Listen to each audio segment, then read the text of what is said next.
Ready? College football is now B1G versus SEC. Down! Put! If you ain't listening to AlrightBet with me and Andy St. Clair, you're throwing away money. Ready? Oh, Lions fans drinking that Kool-Aid. Super Bowl. Hey, disagree with me or don't. That's how it works. Yes, that's how it works, everybody. It's time for another episode of DWMOD. I'm your host, Mikey Wilson, as always. And it's time, guys. I know you've been waiting. Everybody's ready. It is time for season 2 of the Big 6 Picks. We got another 17 guests lined up this year, 17 weeks of NFL and college picks with the guest picker coming on. Now, if you're new to the show this year, we gained a lot of eyeballs in the last year because last year was about Brandon. This year's about expanding. You know, that's what we're doing. So the contest works like this. Every week, we're going to have a guest picker on the show. Andy and I will lay out the top 3 NFL games, the top 3 college football games, and we will pick against the spread, and we'll pick the over-unders. The guest picker will do the same thing. We'll keep a tally for the whole season. Whoever locks up the most wins at the end of the year is the winner. We use the over-under totals as a tiebreaker. And just to recap, last year, I won the contest coming in at about 58% of the picks for 17 weeks. Now, keep in mind, that's picking on Tuesdays, guys. We don't have time. Like, we don't have the ability to like pick the day of when we're trying to record a show, and those lines move. So when you're picking early in the week, it's even harder. Andy came in second, I think somewhere around 55%. Guest picker was right around the same, right around 54, came in third. So a lot of good picks, handing out money and having fun at the same time. Also, before we get to our guest this week, we got a great guest this week. You guys are going to enjoy the hell out of this, I promise you. Before we get to that, congratulations to everybody that was selected for the first annual DWMOD fantasy football competition. We'll be having that going on all year long. We had a lot of people that, hit us up on the social media sites, wanted to get into it. We had to limit it to 10, but we got 10 teams in there, and we got a special wrinkle for you guys, too. Gordon Butterfield, you're all familiar with Gordon Butterfield if you watch the show. He's our resident minor league baseball Hall of Fame announcer. He does our What's Just Happening segment where he pitches our sponsors and runs little ads for us based on little videos, Slice of Life Americana, and he's on the call like a sportscaster. They're hilarious. We've got another one in the show for you this week. As always, if you're new, you'll see that then. Gordon Butterfield's got a team, and his deal is he's going to collaborate with the guest picker every week on a starting lineup. So this week he collaborated with our guest picker, and they came up with a starting lineup for Gordon's team. That's going to be a lot of fun. That season's going to be broke down into quarters, guys. Okay, so for the first 3 quarters of the season, the winner of that quarter of the season will be the team that has scored the most high points, right? So whoever gets the highest points for the week will be the winner at the end of that first quarter. Then again for the second quarter, then again for the third quarter. And the fourth quarter, the prize will be given to whoever has won the league. Whoever's the league champion will get the prize. Now, we got a lot of sponsors. They're going to be handing out NFL game-worn jerseys to the winners. Various sponsors are going to be giving out one every single quarter. Just like this, guys, like the one I'm wearing right here. I got my Chris Spielman on. Right? I got my Chris Spielman Thanksgiving Day throwback on. We're going to be giving these out. You'll be able to pick the team you want, the player you want, and we'll get that out to you. Whoever wins the competition at the end of the year is going to get a bundle from all the sponsors, a couple of jerseys, maybe some gift cards, things like that. Going to be a lot of fun. Appreciate you guys for tuning into that. Now, let's get to this week's guest. Now, I'm going to tell you right now, this guy is a hilarious comedian, stand-up comedian. Now, he's a local comedian here in Atlanta, but this guy's touring the country everywhere doing stand-up, bi-coastal, heading out to LA and back all the time to Atlanta, regular out there at the Comedy Store. This guy's got the chops. I love his comedy. I've seen him a bunch. I like him because that's the kind of comedy I like. This guy's not low-hanging fruit, very layered jokes, very smart jokes, great punchlines, and it's fitting that you can find him on Instagram under the handle A Joke Writer, because that's what he is. And he's written out a lot of great stuff here, guys. I got a list of things that I can run down here for you. He's written on I'm Dying Up Here. I don't know if you guys have watched that. It's based in the world of stand-up comedy Showtime show. Amazing show, especially if you're into comedy. A lot of fun. Also was a writer on Duncanville, the animated series Duncanville, if you saw that. Was a writer on one of my favorite shows. At my house, background noise staple sitcoms are like 30 Rock, And this is one of them as well, because Tracy Jordan is in Tracy Morgan. He's Tracy Jordan on 30 Rock, but one of my favorite guys, Tracy Morgan, writer on the Last OG. Hilarious show. If you have not watched that, that is a great show. But he also is a writer for a lot of this Jeff Ross roast shows, right? He was a writer on Jeff Ross Presents Roast Battle, Jeff Ross Historical Roast Battles, all these shows that were on Comedy Central. And most recently was a writer on the Roast of Tom Brady on Netflix. So we're going to get into talking about that because that thing was amazing.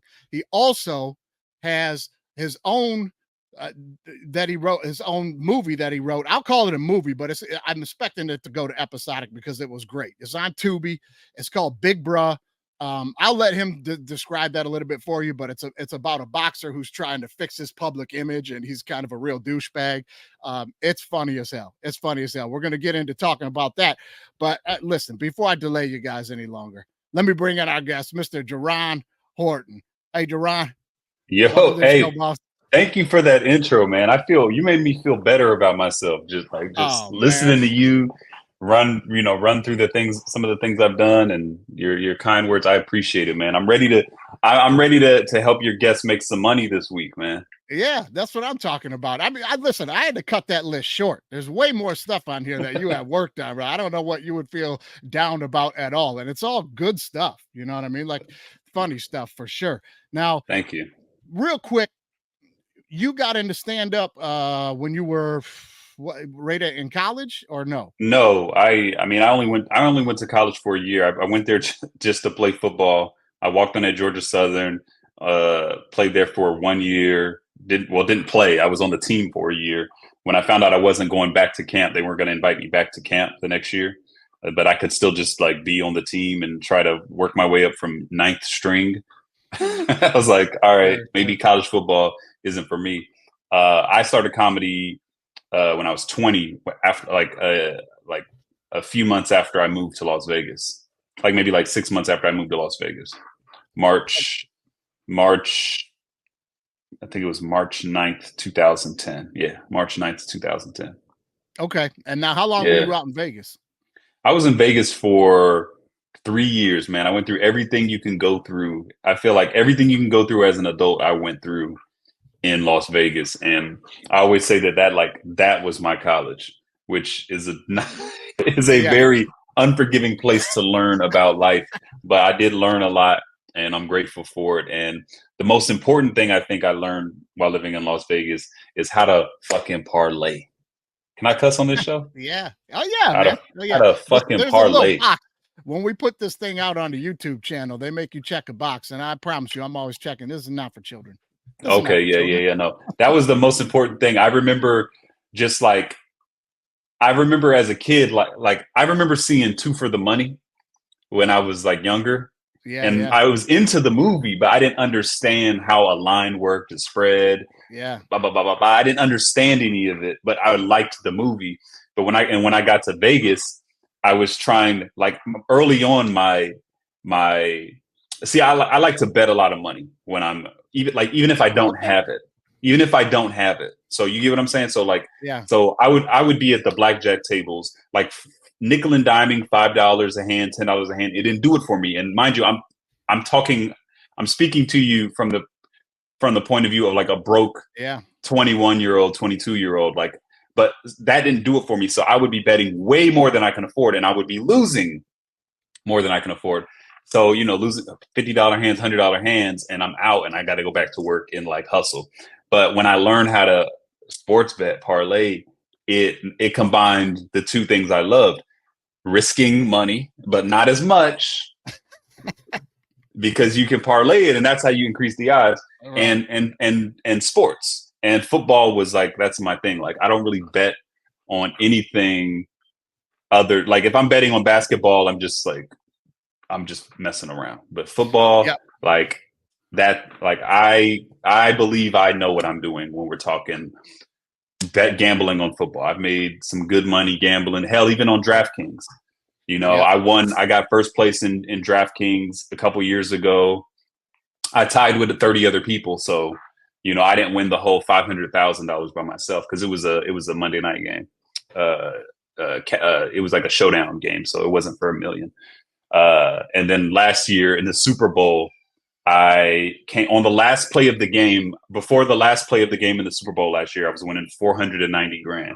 And when Mecole Hardman caught that touchdown, he was the only guy I didn't have, and it dropped me down to $16,000, which was still a nice win. It ain't no bummer, but it's a bummer when you had almost $500,000 on it. That's a bummer at that point. Yeah. About 3 weeks later, you're like, oh, this $16,000 is pretty nice right now.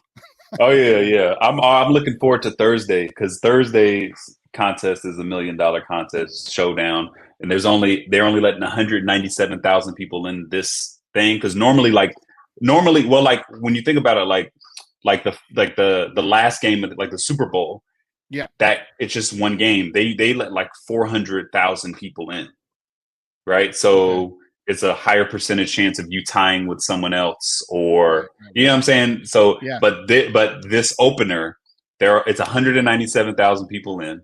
I got 8 entries. I got my lineup that I'm just going with, my gut feeling. Okay. And I'm back. I'm trying to pick up where I left off.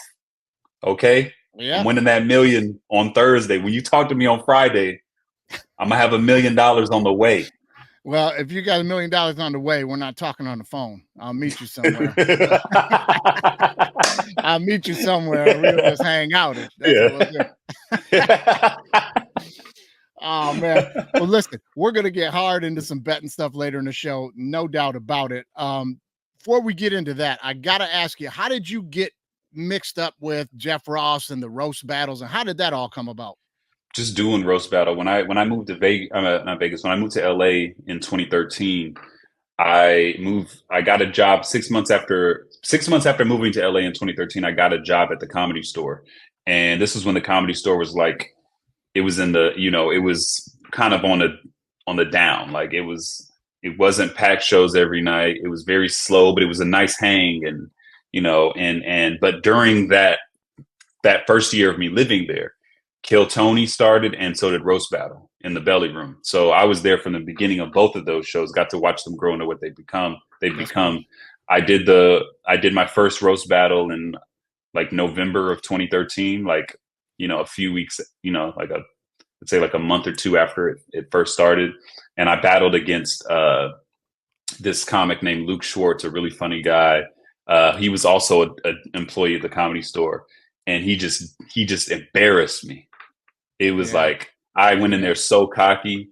I thought that I was like just gonna fuck around, and I got embarrassed because not only were his jokes good, but it was in front of like everybody. Like in this era of roast battle, it was like super inside jokes. So the jokes were really personal, and it was in front of everybody.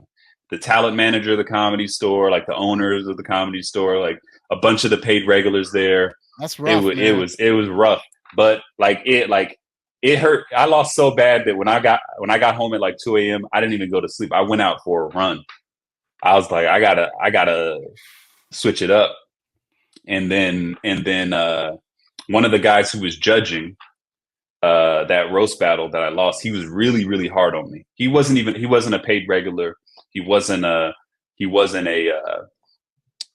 anyone with any clout, but he was kind of like, he had more than I did, right? He had been around a long time. I'm not going to say his name because, he doesn't really look good in the story, but he was judging, and he just like really like went in on me, and it just made it worse. Like kicked me while I was down. And we never had any really beef or anything prior to that. So it was he was just being cruel.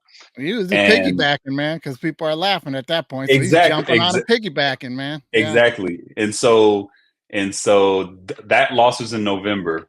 I did mushrooms after that. Like I had to kind of reset my life. I had to kind of just, okay. And I remember we were at an Oscar party. Like one of the comics there, he does an Oscar party every year. He invites the whole Comedy Store, and he was talking shit. And I was like, how about you and I roast battle? And we did a roast battle maybe a month later. and I prepared for it like there was no tomorrow. Yeah. And I dogged him out in front of. Basically did to him what happened to me, and it looked really bad on him because he's like this experienced comic with all these writing credits, all this, like, he had all this prestige, and his whole thing was like, he was like a writer, and his whole thing was like, I can, every show I've been a part of, I've made it better. And, I don't want to list his credits because then I don't want to. I got you. But yeah. And after that, that's what got me into it. I like beat him, and I beat him. Like, I had some really good jokes. And so after that, I was like, I was doing it all the time. I was doing roast battle all the time.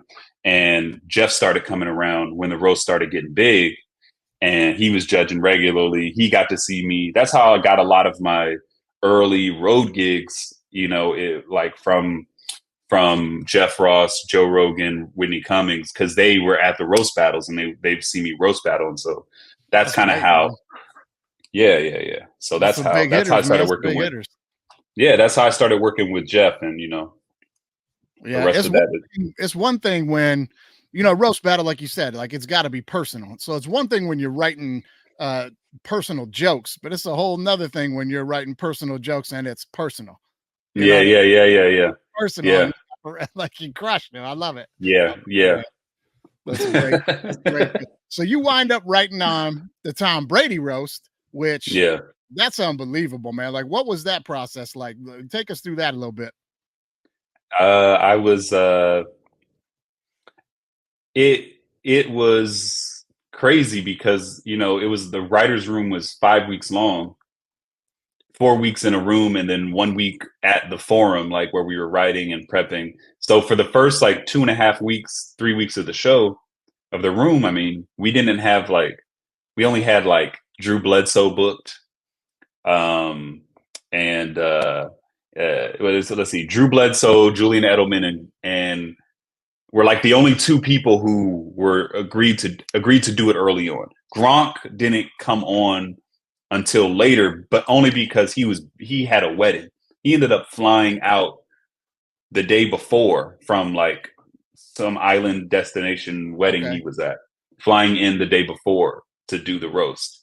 But he was, we had Zoomed with him, Zoomed with Brady, like just kind of built the thing, and just the moment of this roast was like, it was, the timing of it was perfect, right? Because they had, the dynasty had just come out, Belichick had just lost the Falcons job. Yeah. And it just, the timing of all the pieces that came together, and just writing, booking the show and writing for the people, like, cause we did a lot of writing for, like, we had to like write stuff to send to people to get them to do it. And then once more people started joining in on wanting to do the show, that's when everyone else, like the last couple of weeks, everyone was like piling in. So it was an amazing experience. Once you get a couple of people, right? And then they're like, yeah, okay, you got so-and-so, now I'm in too, type of deal. Or they're just yeah. And now, it ended up being amazing.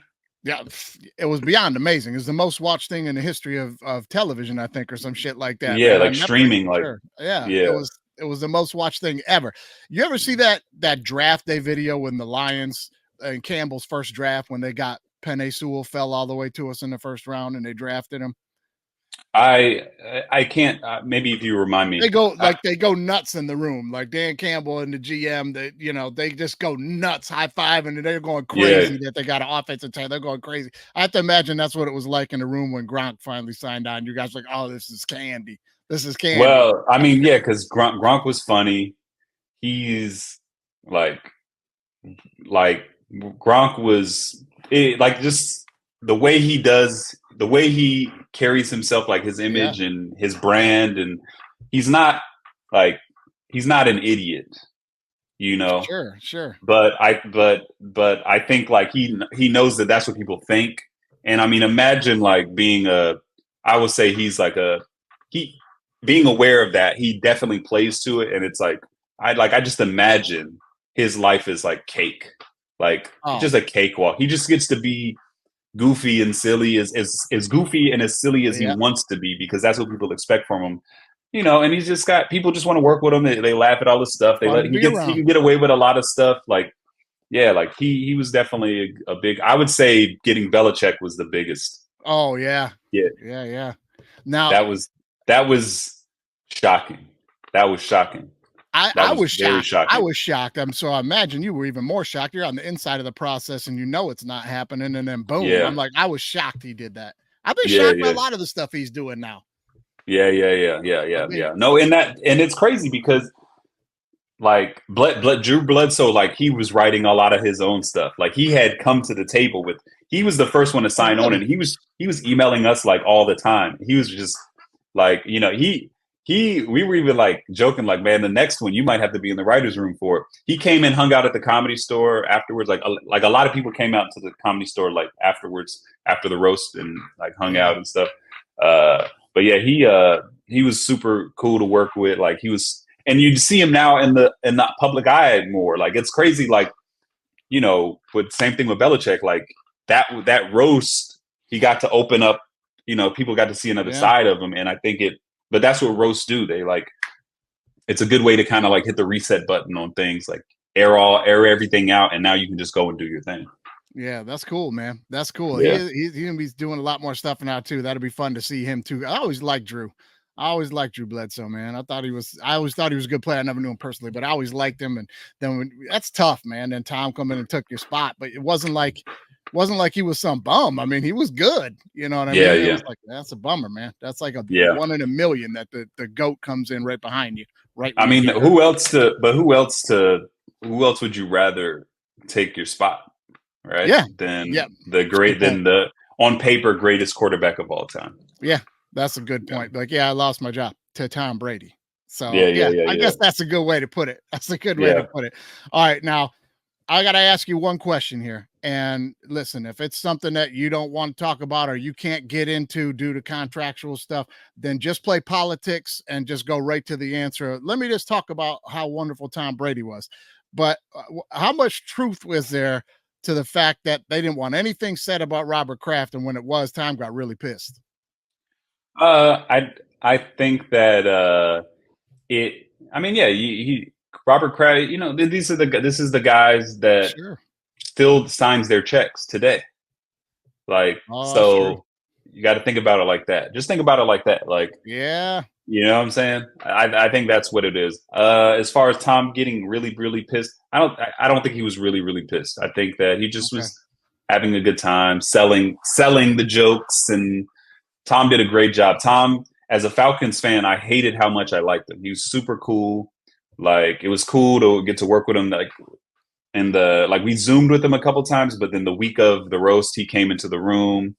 It was nice to hang out with him, pitch him jokes. Like, he's a cool guy, very likable. You can see the competitor in him when, there's two Tom Bradys. Like, and I just realized that in just working with him for that very, very short time. There's like the cool, timid, like, I guess like very nice. And then like the competitor, like cuss your ass out. Like, you can see that killer instinct in him. Yeah. Like the switch. But yeah, he's cool as hell. Like, I was surprised how much I liked him at being a Falcons fan. Even when I was preparing for the roast, watching the Dynasty, I didn't watch the Dynasty until I had agreed to do the roast. And so I'm like, all right, let me just prepare. And I was watching Dynasty, and I found myself cheering for him on the episode where they played the Falcons in the Super Bowl, where I'm like, come on, you guys can do it. Man, that's tough, man. But I like subconsciously, like, I was like so invested in the storytelling, and that was going to be my next question, man, because you're a huge football guy. Like you said, played some college football. I know you just from talking to you, big time football guy, very knowledgeable football, diehard Falcons fan, season ticket holder. I was going to ask you just that, like, how tough was it? Did I bring it up? I mean, well, I did. I definitely brought it up on the Zoom when Atlanta came up. I definitely, and we laughed. We had a little laugh about it, but There was another Falcons fan in the writers' room too, I mean, to be a part of that was great. Like, I wish that the Falcons would have won the Super Bowl, but to be a part of the Tom Brady roast was like a great consolation prize. It was a great fantastic one. I think that the term you're looking for there is closure. The geese are yes, closure. It's great closure. Yes, absolutely. It was great. It was great closure.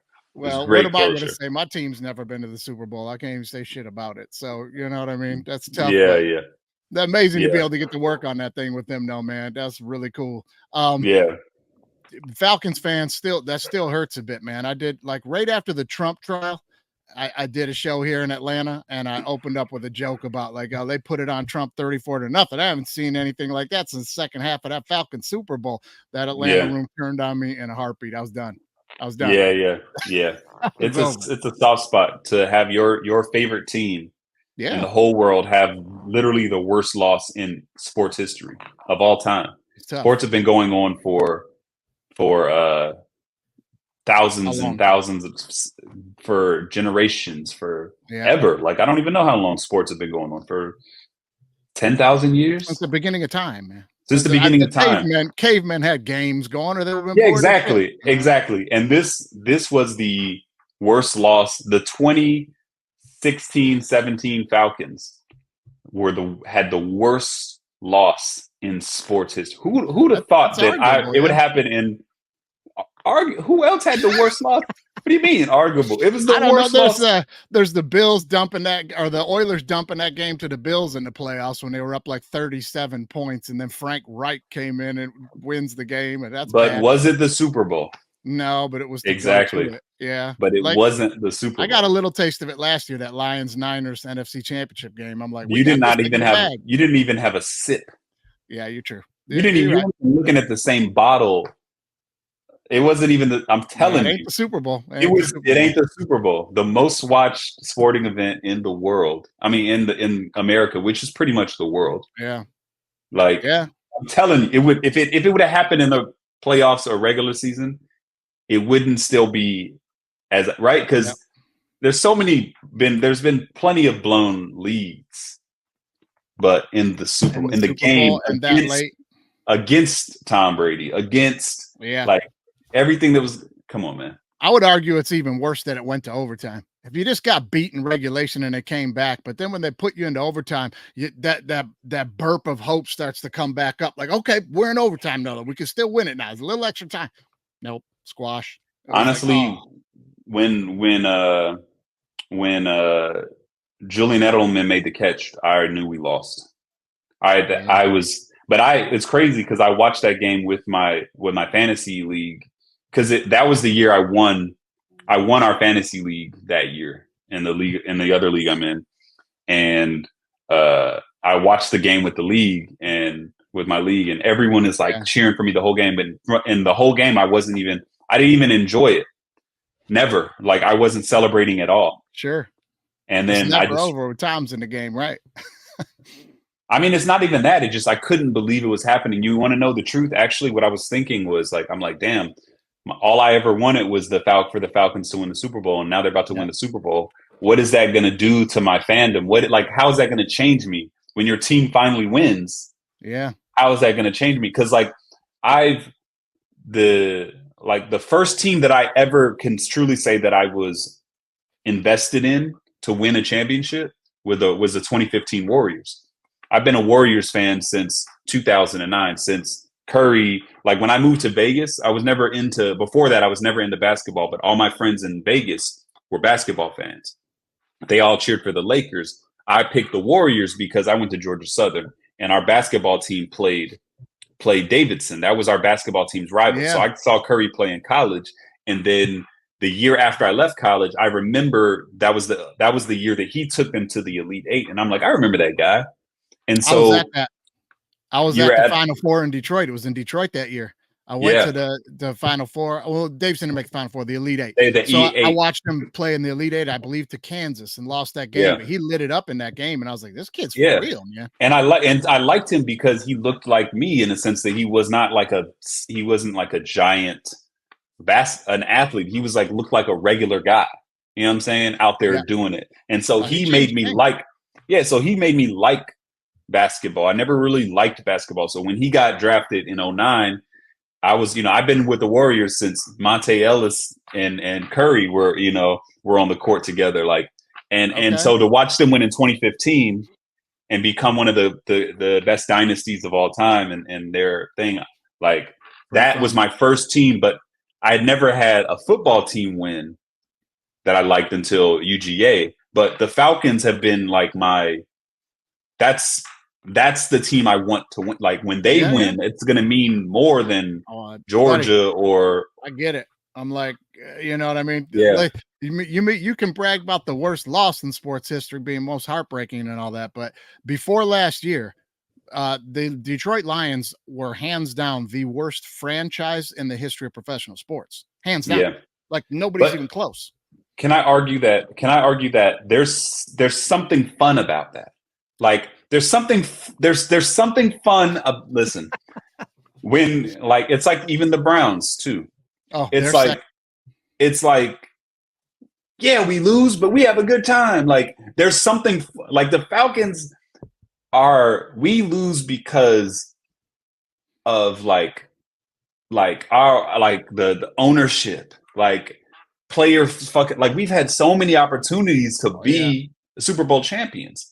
With Vic could have won a Super Bowl if he took it serious, Like we've had, the 98 Falcons, we get into the Super Bowl by luck with Gary kick. Anderson he had not missed a kick all season long. Yeah, and then we go and squander it. There's shit. What happened? I gotta. Am I still here? Yeah.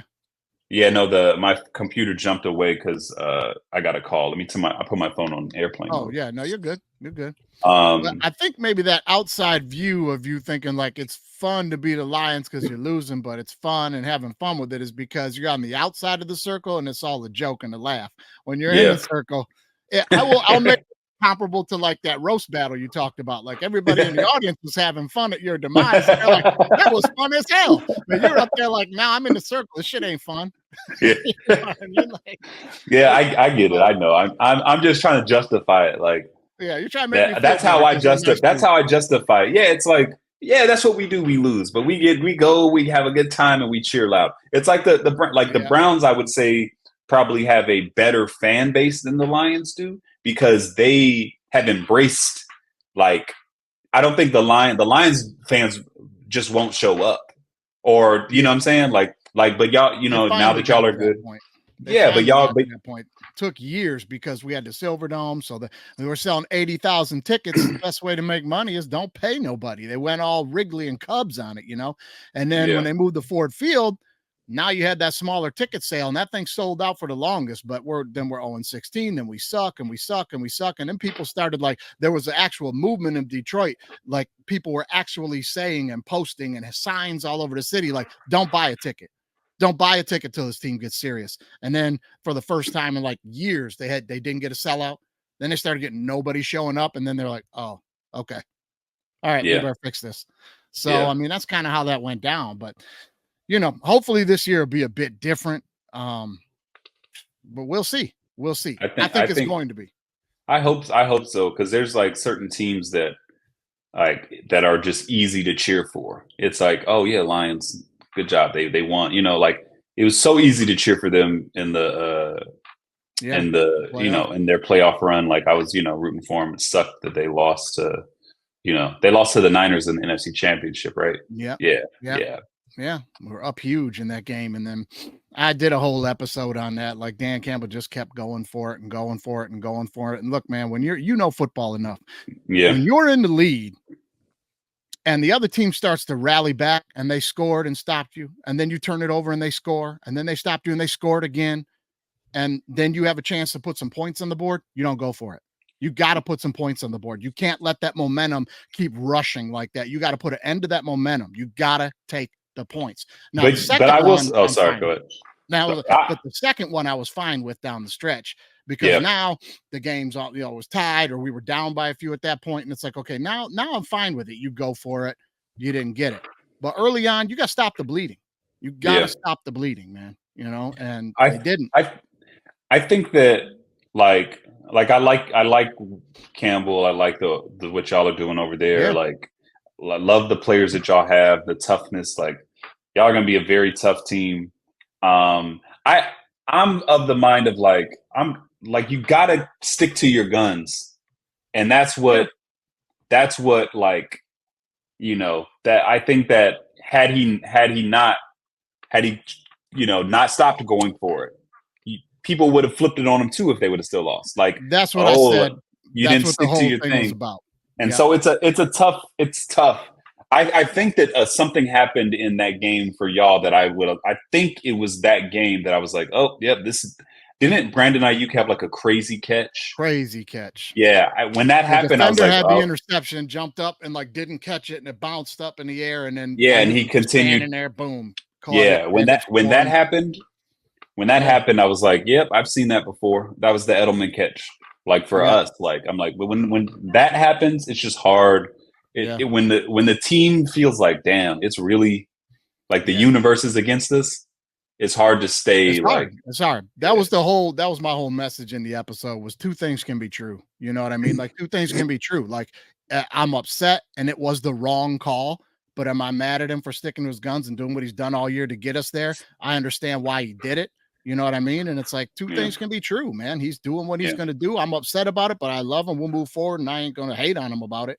He did what he thought was right, and he's been doing it all year. It wasn't different, I think that this is my prediction for the NFC North and the NFC East. I think that they're going to swap, like how the NFC East used to look all the time when it was like really competitive and close. I think that's what's going to happen to the NFC North. I think that like y'all's division winner will probably be like a 10 and like a 9-8 team, 10 and 7. I think it's going to be around that. I think the NFC East is going to be. I think the Cowboys are going to like probably have a really good record. I think everyone else is going to suck.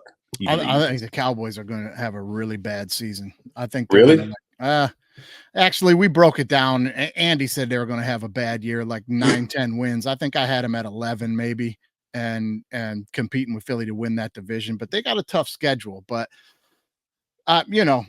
Yeah. But we're definitely going to get into some of that stuff when we get into the AlrightBet and the picks and things like that. But really quickly, I would be remiss, that was the word I was looking for, if we didn't bring up the poster behind you the whole time. Oh, yes. Here, man. Big so bruh. We got to talk about Big Bruh. So give us a quick rundown of what the story's like in that thing and why you wrote that, man.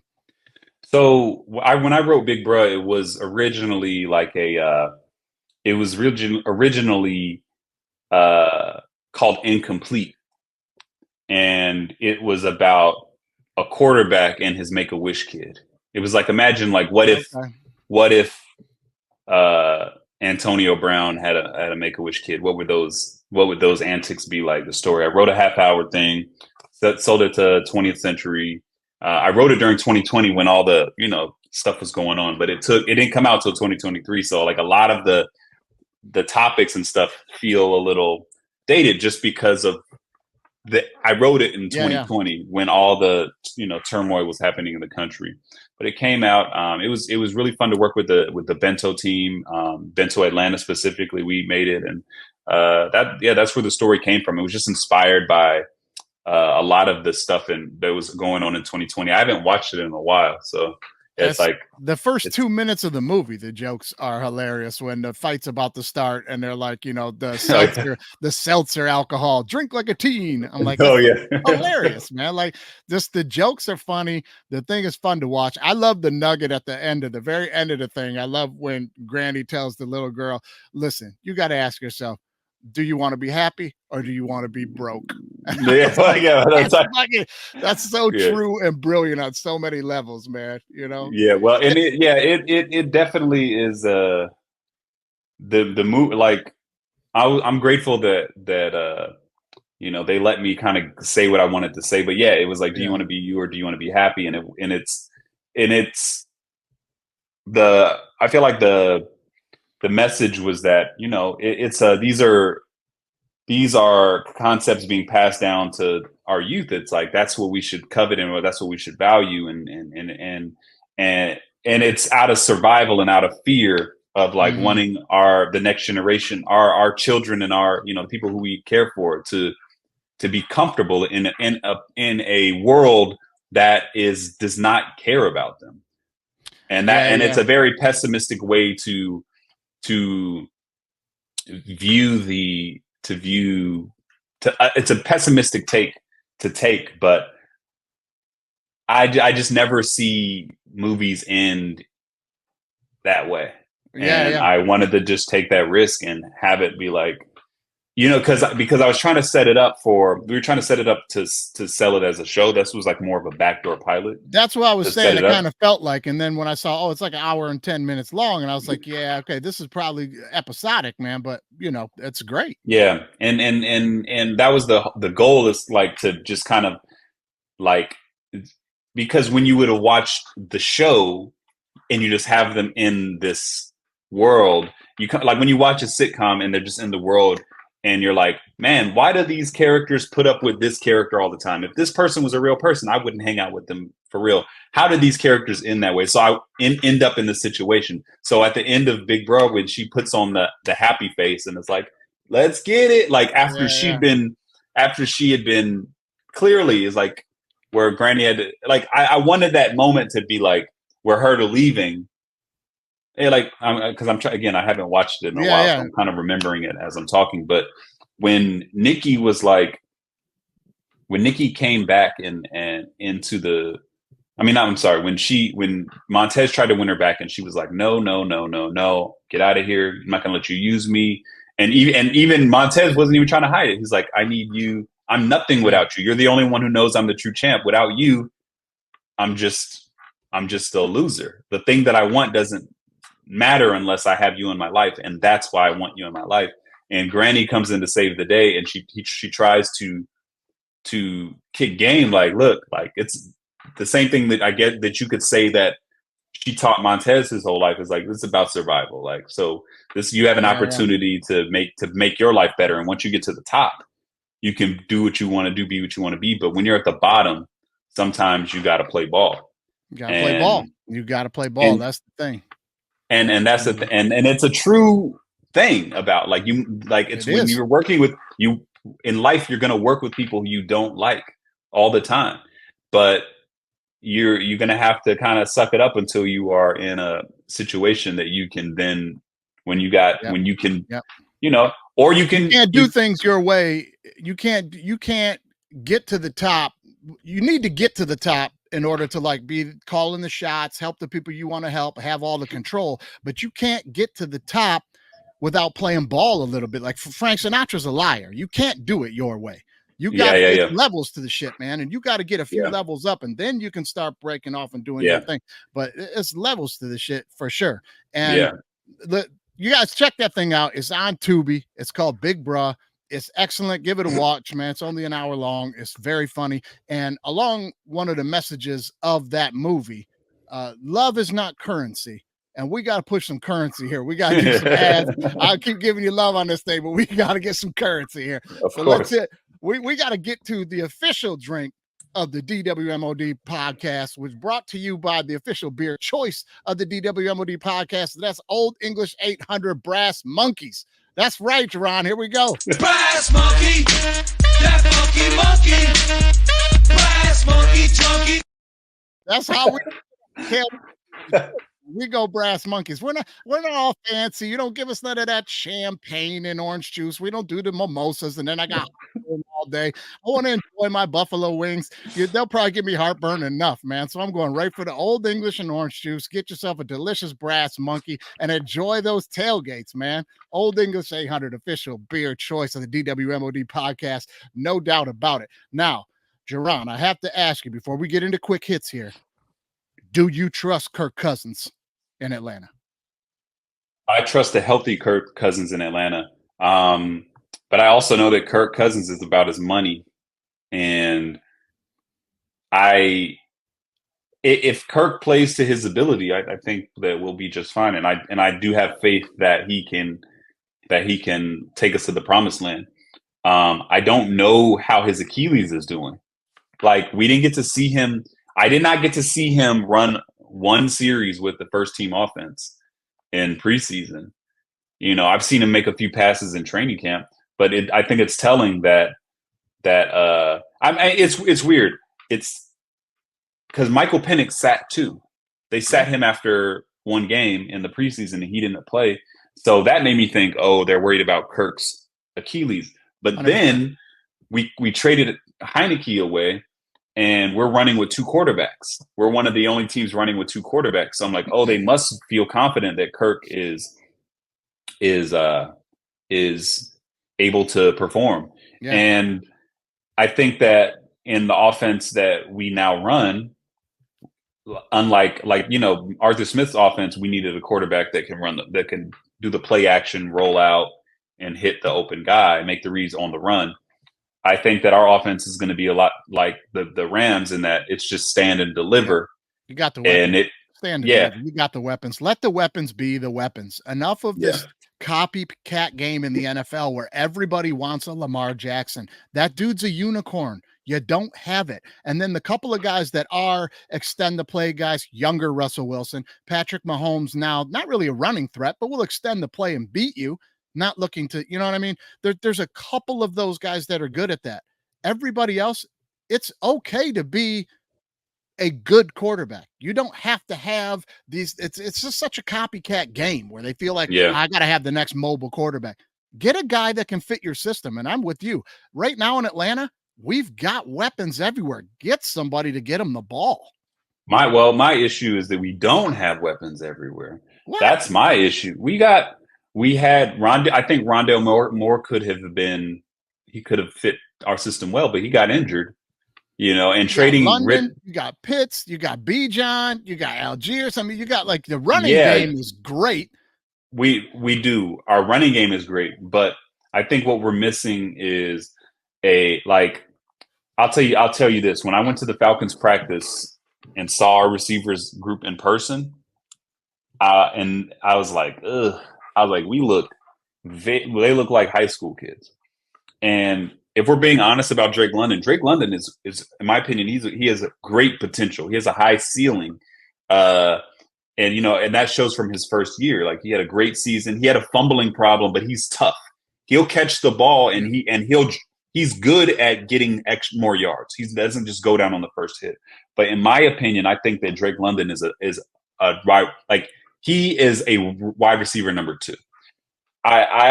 We need a number 1 receiver. And being at that practice, I'm like, man, Roma Dunze would have been nice. Yeah. He would have been a nice pick at number. If Kirk goes down, you got Heineke and Rome, you wasted your money. I see it. Well, my thing, for me, it is all ifs and buts. And for me, I'm like, I think that Kirk Cousins at his best is a phenomenal upgrade than what we had last year. He was, but we could have got the job done with Gardner Minshew. I've been wanting Gardner Minshew. I've been wanting him since he was a Jaguar. I'm like, when he hit the free agent, I'm like, get him. Yeah, get him to good enough. I wanted him. It's okay to have a guy who's good enough when you have a great defense and you can run the football. Exactly. And Falcons, they upgrade the defense. They get Judon. They get Simmons, a safety. If the defense looks great, I'm all in on the Falcons this year. Like, I'm all in. I'm all in. Yeah. I think they're going to be great. We can make the run, but that's why I'm unsure. And that's the thing is, like, I'm not a professional coach, and I'm not at the practices every day, so I don't see what they see, and I'm not. So maybe Darnell Mooney is going to have a standout year, but that we don't have and maybe Pitts is going to split out wide. I don't know. I don't know what we're going to do. I don't know what our offense is going to look like until I'm at the game on Sunday. I don't know. Well, I know that we can run the ball, but yeah, you can. But I will say this. On the heels of Big Bro, now you had Killer Mike on that thing. You're an Atlanta guy. You're a hip hop guy. I'm diehard hip hop guy. I'm old school hip hop guy. But this is why I don't trust Kirk Cousins. We're gonna get to that in quick hits.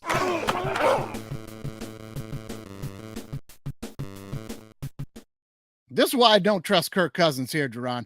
I'm gonna put a graphic up here for you. This is his game day playlist for hyped up music. This is what gets him going here. Okay. Let's take a look at this thing. Jimmy Eat World, The Middle. He's got Green Day. I mean, some good bands on here with some good song. Blink 182 stuff I like. Good Charlotte. I don't know about that being a hyped up game day band. Gym Class Heroes, The Killers. Okay. Fall Out Boy. Maroon 5. You got Maroon 5, This Love on here for get hyped up for the game. I mean, Three Doors Down, Kryptonite. Okay. But there's not one hip hop song on here for the quarterback of your Atlanta Falcons. Stop. Hey, well, for me, one, having a song, We're Going Down as your game day playlist, I don't really know how much I like that. But I do. I heard about his playlist, but I never tuned in to see what it was. I'm all for people being themselves. Like I'd rather him be himself if it works. I think Kirk Cousins is great at what he does. Sure. Like I said, so if that's what gets him going, then I'm all for it. Like, but he better get going because he costs a lot of money. He costs a lot of money if you're having a playlist like that, man. I don't know if I trust that, but I'm just saying, man. Yeah. No, I don't know.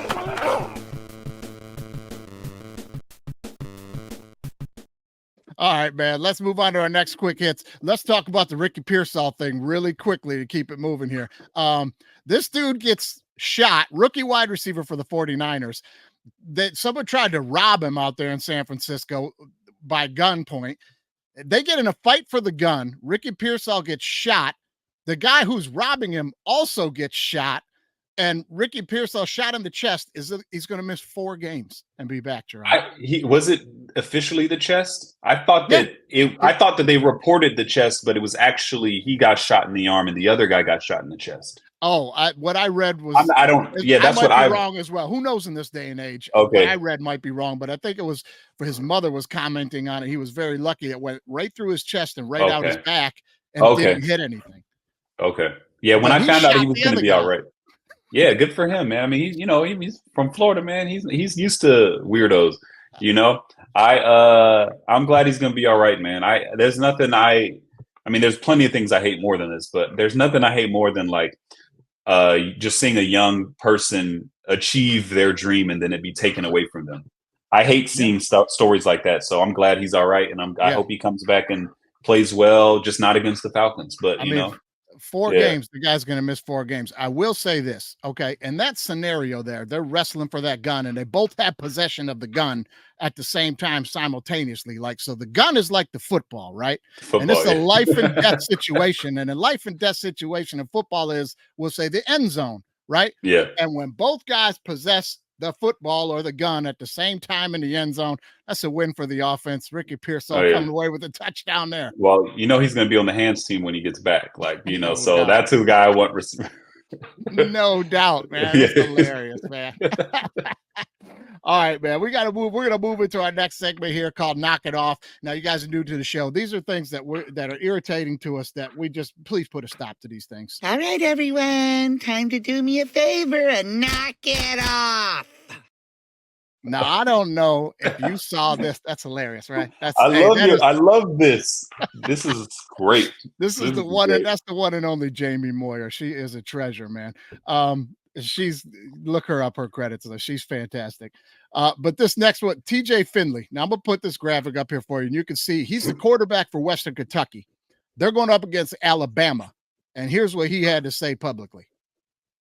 Okay, whether we go to Alabama and win or not, we're going to show Alabama that this ain't a regular Western Kentucky team that's just going to roll over and let you do anything. It's a whole new ball game. Alabama is the new ball club with the new coach, and everybody's got to consider that they might not be who they think they are.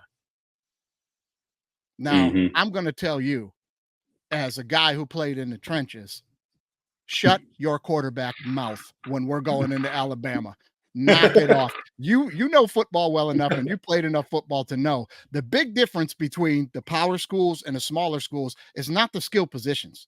They've got receivers and quarterbacks that can run, that could probably transfer from UTSA and go play at LSU and be the number 3 guy. Like, they have guys. The difference between the big boys and the schools just below you are the guys in the trenches.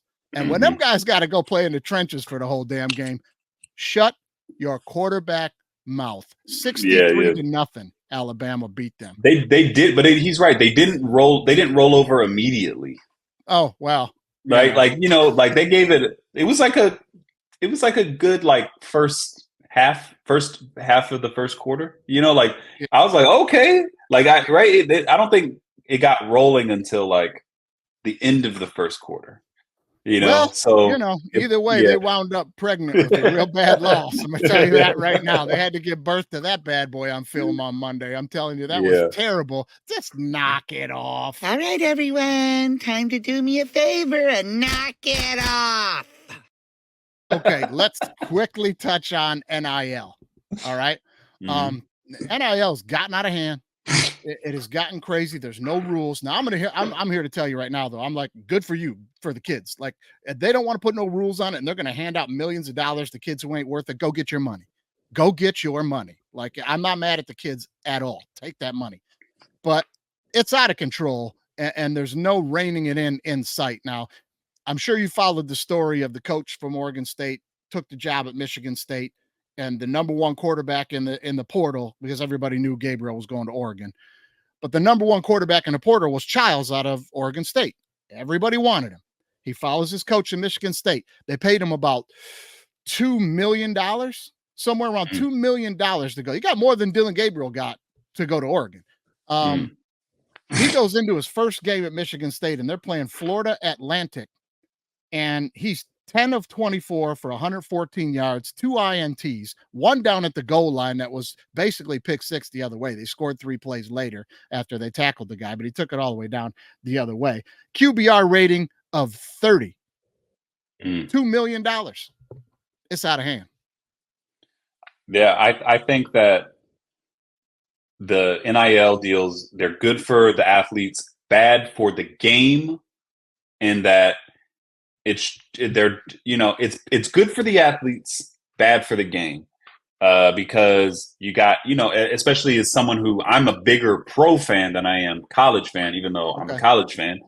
I want it messes. I don't need to go into detail on how it messes with the draft, and when guys, they're more willing to stay in or transfer around and get as much money as they can before going to pro, or just not being as locked in because they have that sovereignty that the millions gave them in college. That when they get to the pros, I'm on the other side of that. Like, I love that, because a lot of these kids ain't going to make it to the pros and have a life. So if they can make more money in college and get that degree, I'm like, good for you.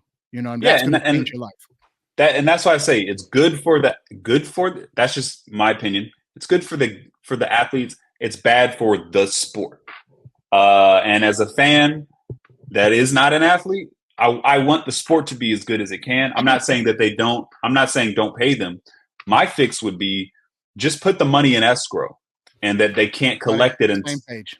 Put it in escrow, and then they get a a percentage of it monthly, to where that they can be 100%. Comfortable, but that it's not like. Because when you come into a large amount, now I've never come into that much money, almost. Not yet.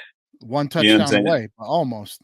I know, right? But exactly, and one time. But I know that when you start making more money, it consumes you in a way where the things that you're focused on are not really important, and what got you there. So this kid from Michigan State walks into training camp. Now, and I don't mean any disrespect to him. I don't want to sound like that either. I'm very pro players. I'm a coach myself. I'm like, coached a lot of guys out of Calabasas that are now playing Saturdays and Sundays now. Listen, I'm nothing personal against Childs, but like you just hit it on, he's getting paid $2 million. When he walked into training camp, he's a starter. He ain't got to work. Whether he thinks he's grinding and working or not, there's a different mentality than walking into that training camp and there's another guy there and you're dueling it out for the job. He walked in there like, I'm the starter. Well, you got the boosters gave me $2 million. You think you're putting me on the bench? You ain't. Yeah. Now, whether that was his attitude or not, I'm saying subconsciously that's in there. I'm starting. Yeah. You know what I mean? Now, during the course of the game, this is how crazy NIL has gotten, Jerron. It's gotten so bad. It's gotten so bad that there's guys trying to play college football now just for the money. And Child's backup, they should have just put him in the game. They should have put him in the game. There he is, right there. Carson Wentz. Carson Wentz. I mean, Michigan State has Carson Wentz. I mean, right? They got Carson Wentz. Just put him in the game. That's how NIL's gotten so crazy. Carson Wentz went back to college to get some money. And he's still a backup. He's still a backup. What's going on with that, man? That's fucking hilarious. I can't. That's hilarious. I didn't expect all the graphics, and so this is fun to be a part of the show, and I'm just watching the show. This is fun, man. Well, we got one more we're going to do quickly because I know we're running out of time, but we got to get to some things. But I got one more quick. All right, everyone. Time to do me a favor and knock it off. It's a knock it off. If you watch that Michigan State Florida Atlantic game, that quarterback for Florida Atlantic, his helmet came off 9 times in the game, I think. Like 9 times. And I'm here to tell you from experience coaching high school kids with these newer helmets. You see how the chin straps, they're not like back when we played where you had to buckle it or it was hanging and you could see it, right? They're pinned into the helmet now and they're just like they pull and retract, but they don't hang down. These newer helmets, it's like a zip tie system. Like it zips up and then you press the release and it comes loose, but it doesn't come off. So you know how kids are always complaining about their helmets. This chin strap's uncomfortable. I don't like the helmet. And it's like, you got to wear it. You know what I mean? Yeah. Well, now these kids just leave those things loose so that the chin strap ain't really on because they don't like it touching their chin. And they're out there playing football. And every time he wasn't getting hit in the head. And the problem was the referees kept stopping the game to look for targeting because his helmet's flying off. He was just getting drilled shoulder to shoulder. And when his body was doing this, his helmet was just flying right off because the chin strap. Now, yeah, I didn't know that this weekend and see how often that starts to keep happening. College football better do something about this. I didn't know that. I didn't know they had helmets like that, and I didn't even know that was a thing. I'm definitely going to be looking for it. Yeah, that's crazy. I remember in high school, all we wanted was the like you didn't want the little leathery one. You wanted the one that had the plastic on it so that you can put your color matching chin strap guard over it. And the people would put like a wristband on there so it would be softer. Yeah.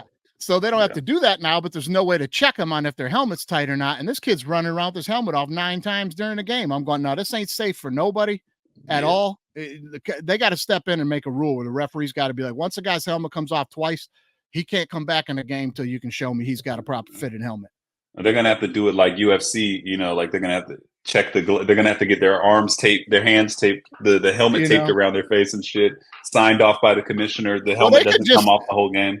They could just do like they had to do with the knee pads for the longest time. The guys just wanted to wear them so pulled up, they look like they were wearing jogging shorts and shit. And before the game, I remember I played college football 15, 20 years ago. They would walk around and check it.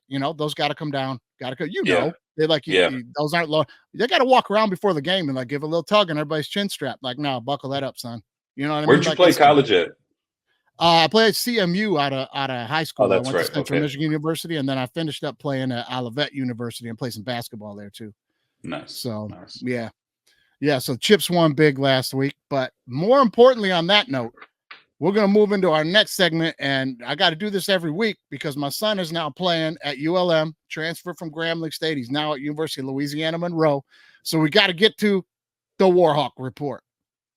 Okay. There it is right there. This week, the Warhawks are taking on UAB at Malone Stadium.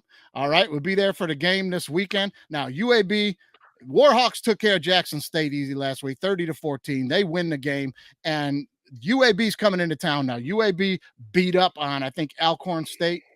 Real nice deal for ran it up on an HBCU, ran it up like 41-3 or something. You got some anger issues, man. Trent. That's racist.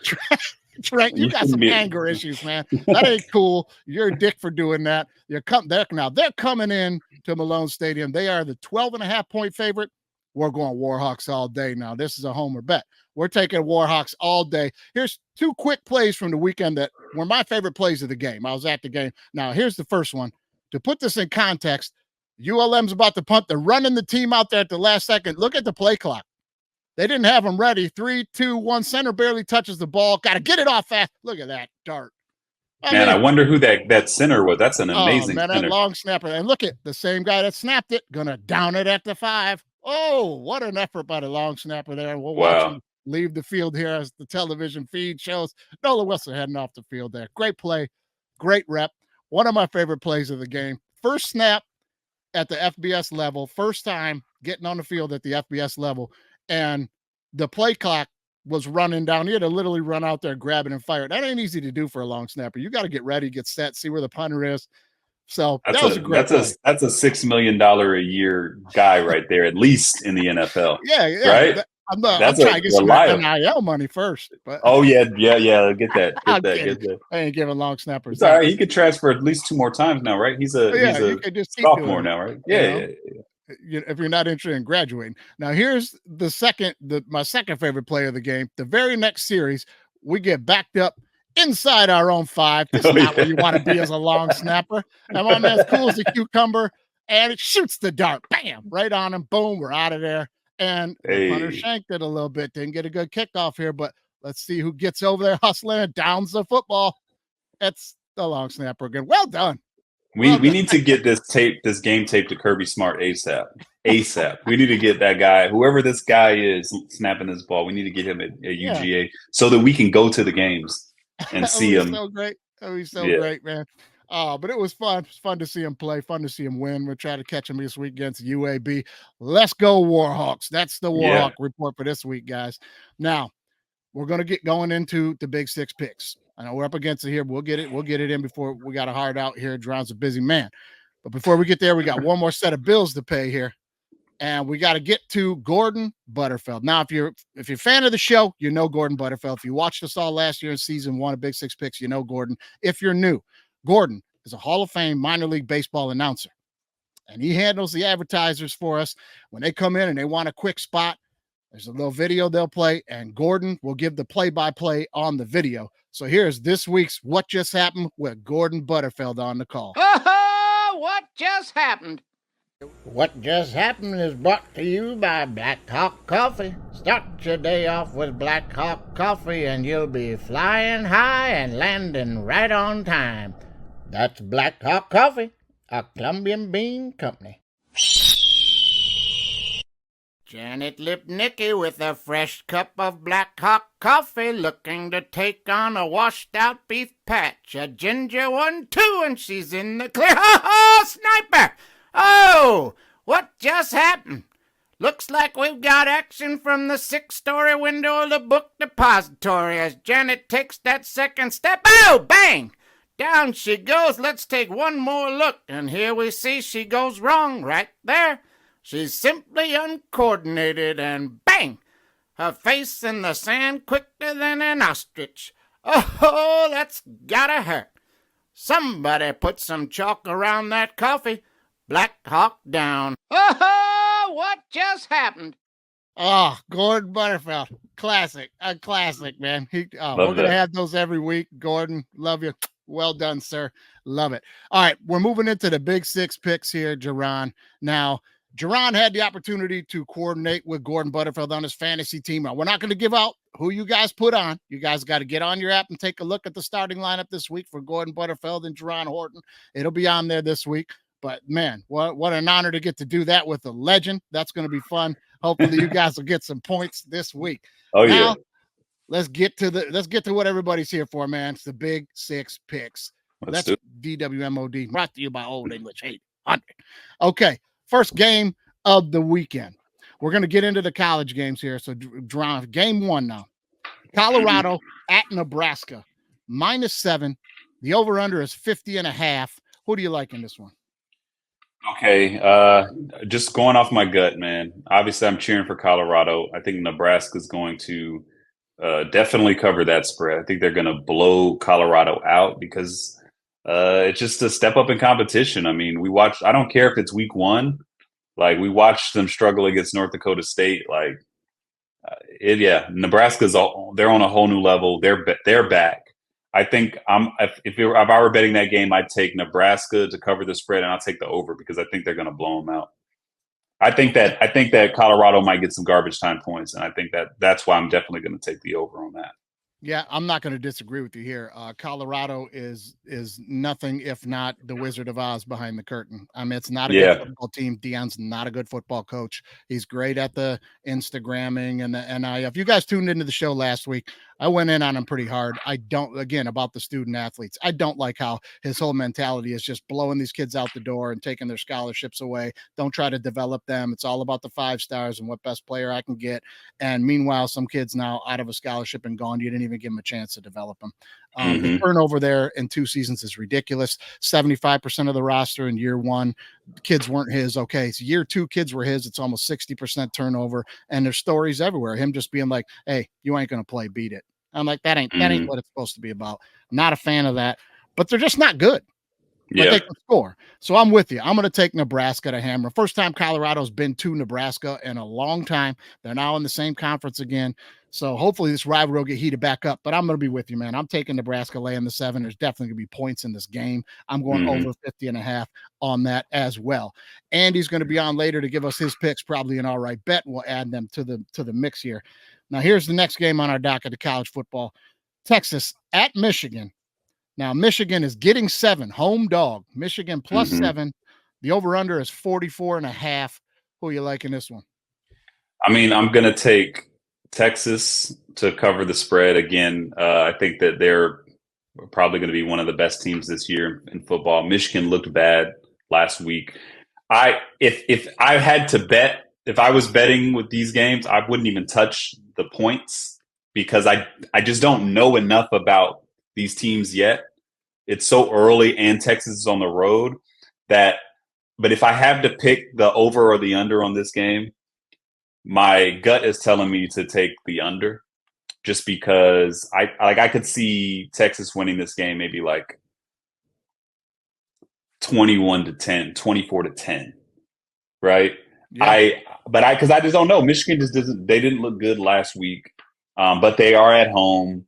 They might have the crowd, with it. Maybe Texas doesn't get off to a fast start, but it could get ugly. I think Texas will definitely cover the points on this one. Yeah. We're going to be almost similar here. I'm with you. I'm going to take Texas to cover. Michigan is in a turnover. That's no disrespect to Sharon Moore in the program at all. They're in a turnover. They lost the best starting lineup in the history, the offensive line in the history of the school and almost in the history of college football. It's arguable. They're the only team to ever win back-to-back offensive line of the year award. So one of the best lines in the history of college football, all of them gone. Your star running back, Blake Corum, gone. Your quarterback, first-round pick, gone. It's complete turnover. So they didn't look good last week. Texas looks like they're rolling. I'm going to take Texas laying the 7, but I'm going to take the over here.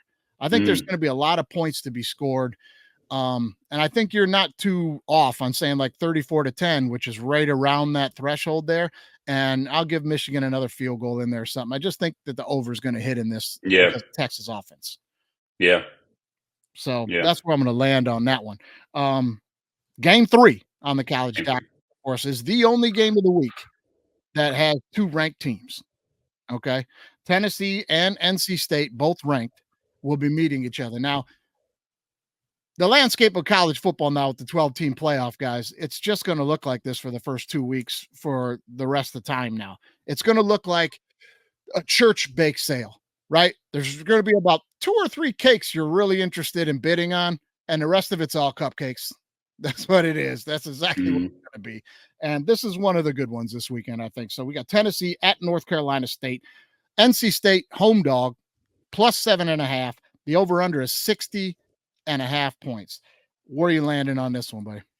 So I've been on Nico Ilayama. I don't know how to pronounce his last name since he was in high school, because when I was in LA, living in California, he went to Long Beach. I don't know if it was Long Beach High or Polytech or whatever, Polytech, probably, yeah. I remember, I remember watching him and I was like, damn, he's going to Tennessee. And I'm like, when that Nico era gets here, Georgia, we're gonna have some issues, because he is probably my favorite quarterback in the college right now to watch. And he showed out last week.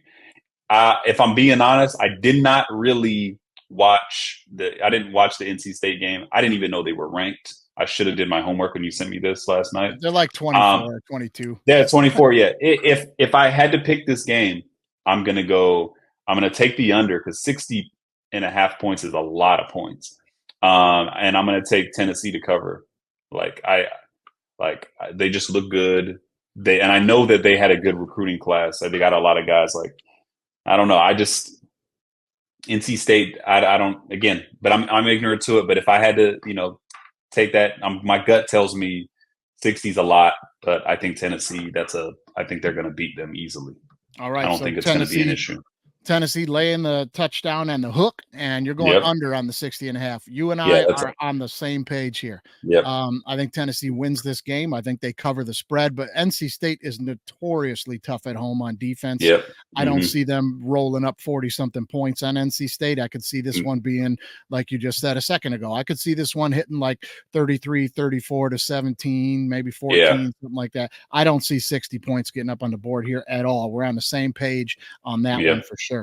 All right, man. Now let's jump into the NFL.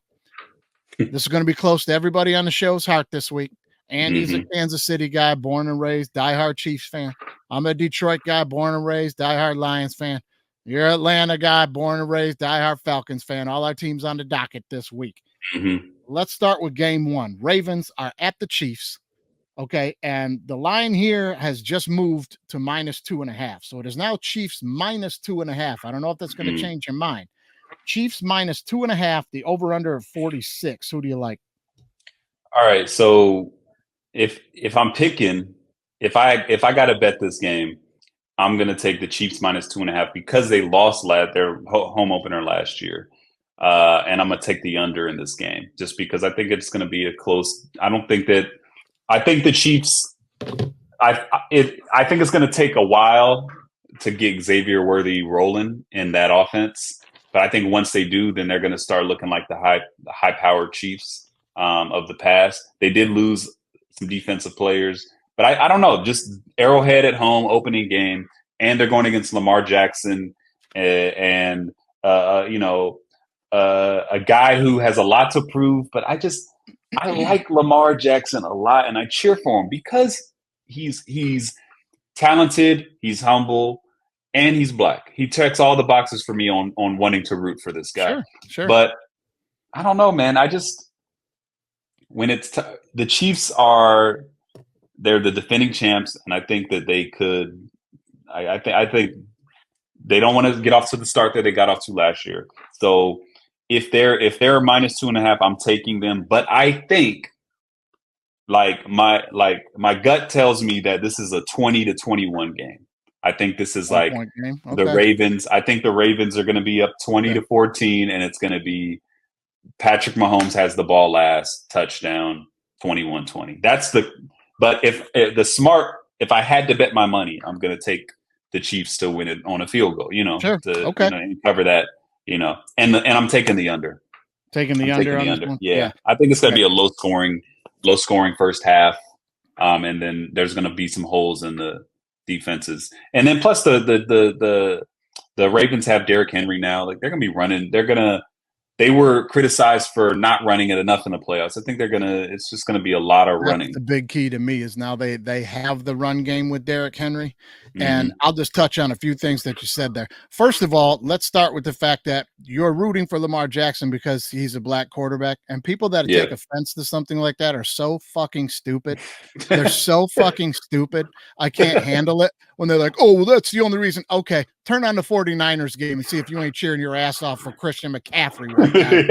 Just stop. Exactly. Everybody wants to make that a racial thing. That's not a racial thing, man. It's not racial. It's not racial to cheer for a guy who's number one, an underdog at the position historically, right? And that goes for Christian McCaffrey as well.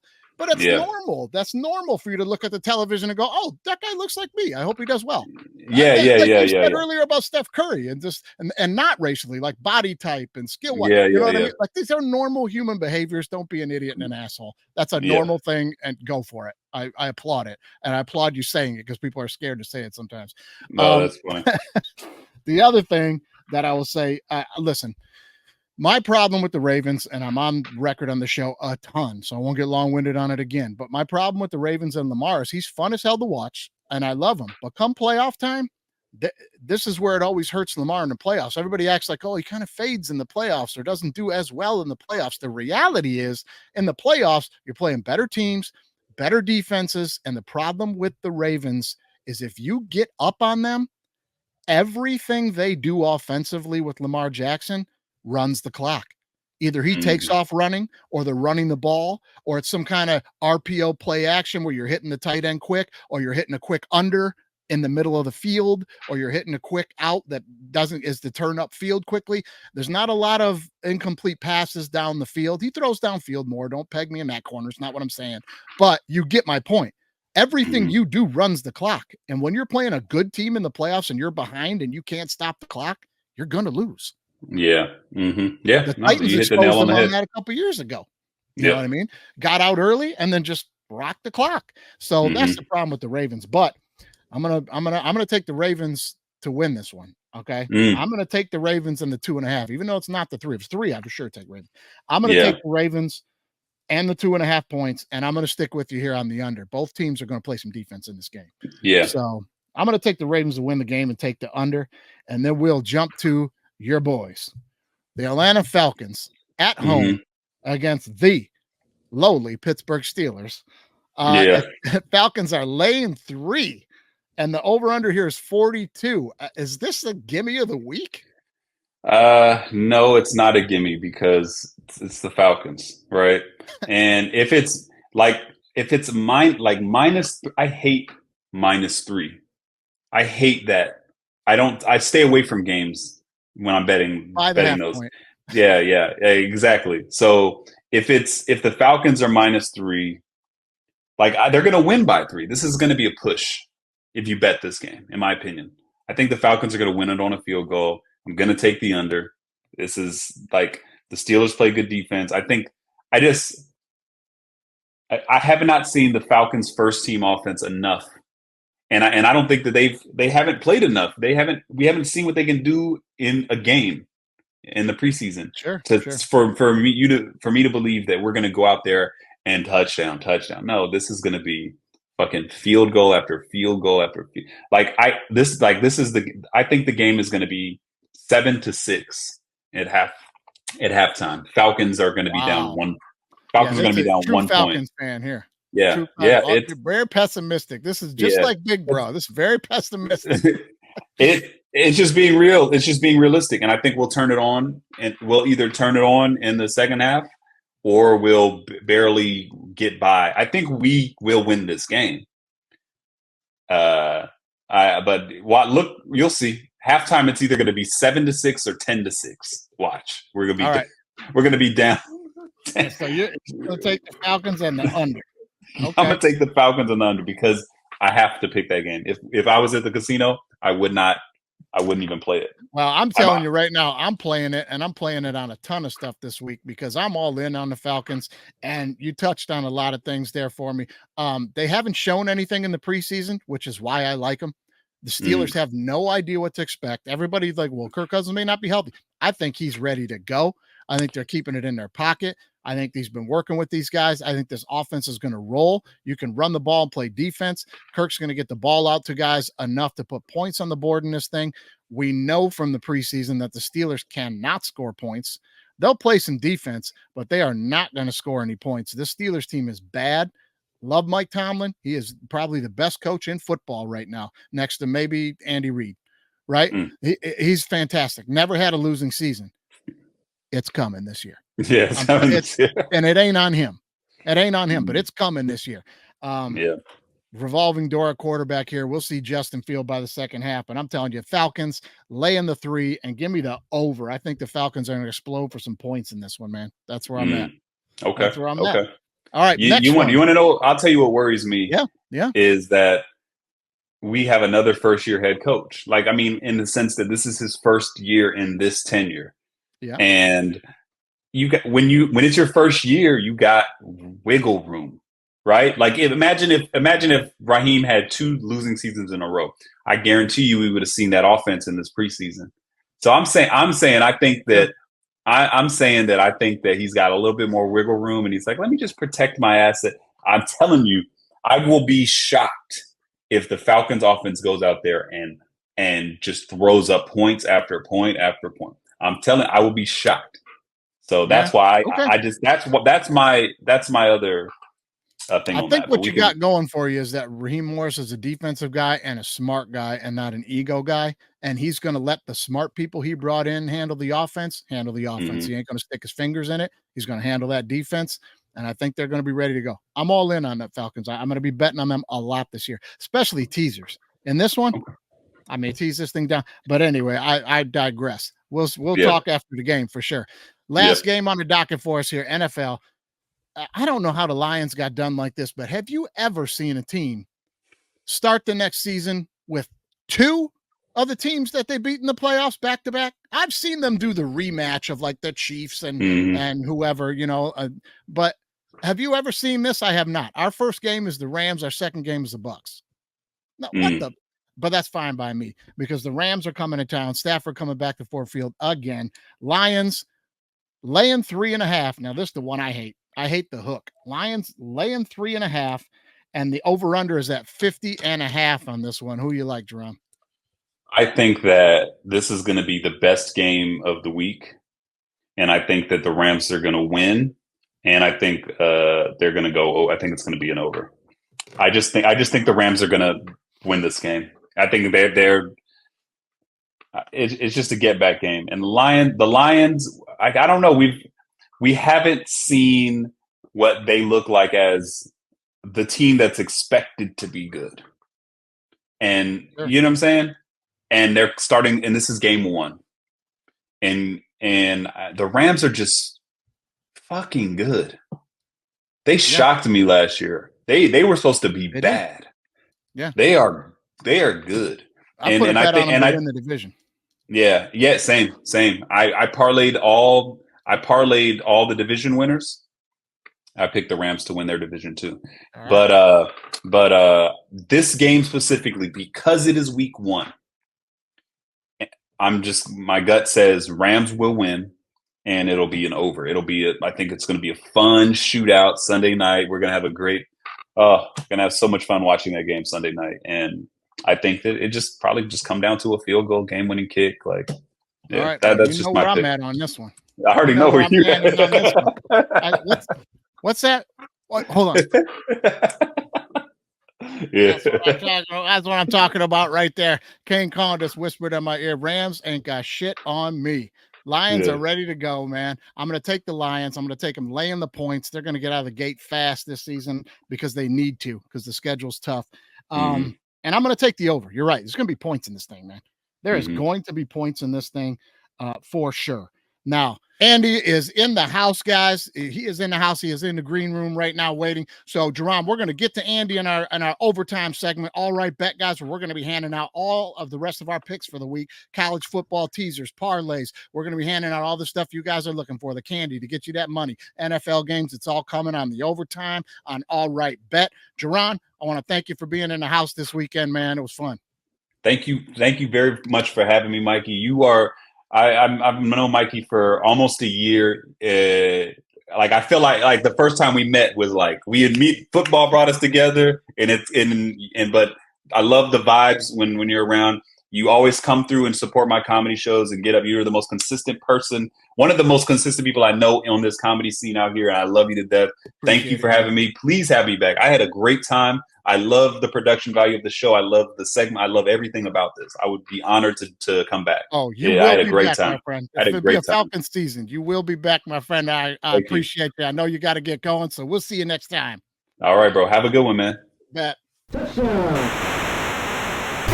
College football is now B1G versus SEC. Down. If you ain't listening to All Right Bet with me and Andy St. Clair, you're throwing away money. Ready? Oh, Lions fans drinking that Kool-Aid. Super Bowl. Hey, disagree with me or don't. That's how it works.